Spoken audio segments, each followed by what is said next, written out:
से बोलिए सदगुरु वारिक साहिब की चरणों में साहिब बंदगी साहिब। बहू हो तो ऐसी। अब सुनिए बहू कैसी होना चाहिए। सास और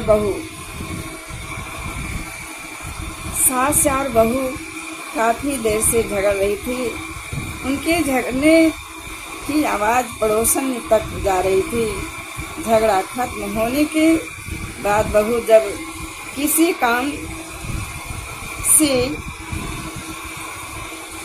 काम से घर के गेट पर आई तो पड़ोसन बोली, बहू तुम्हारी सास तो बहुत झगड़ने वाली है।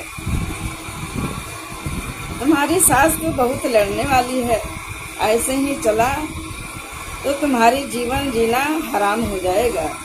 बहू तुरंत कड़क कर बोली, ताई जवान संभाल कर बोले, वो मेरी माँ है, सासू माँ है, मेरे पति की माँ है। पति की माँ है ना तो मेरी भी माँ हुई ना।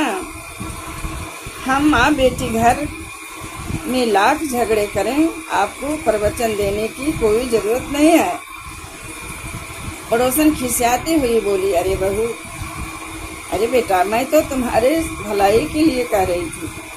बहू बोली, ताई जी, आप भले के लिए नहीं बल्कि मेरे घर तोड़ने की कोशिश कर रही थी।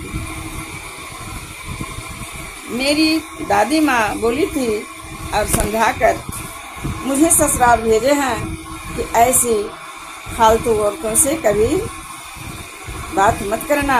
इतना सुनते ही पड़ोसन दुम दबा कर भाग गई।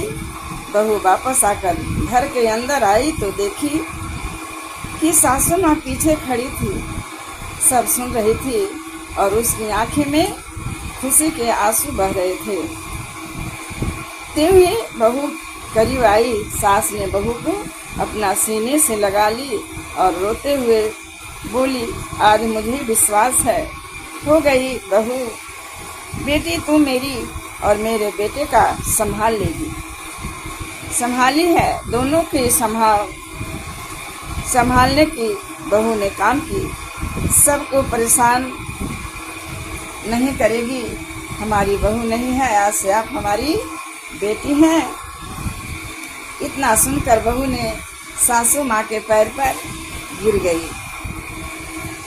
अगर बहू की इतने अच्छे जवाब से अगर सब सहमत हैं, ऐसे बहू रहेगी तो किसी घर में झगड़ा नहीं होगी, चैन से जीवन जिएगी। इसलिए बहू की इस सलाह से अगर सहमत हैं तो एक लाइक, एक सब्सक्राइब करेंगे। प्रेम से बोलिए सदगुरुदेव स्वामी की साहिब साहेब, सदगुरु वारिक साहिब की चरणों में साहिब बंदगी साहेब। हमारे बिटिया बहू सभी का एक सीख है, अपने ध्यान में रखेंगे। आज की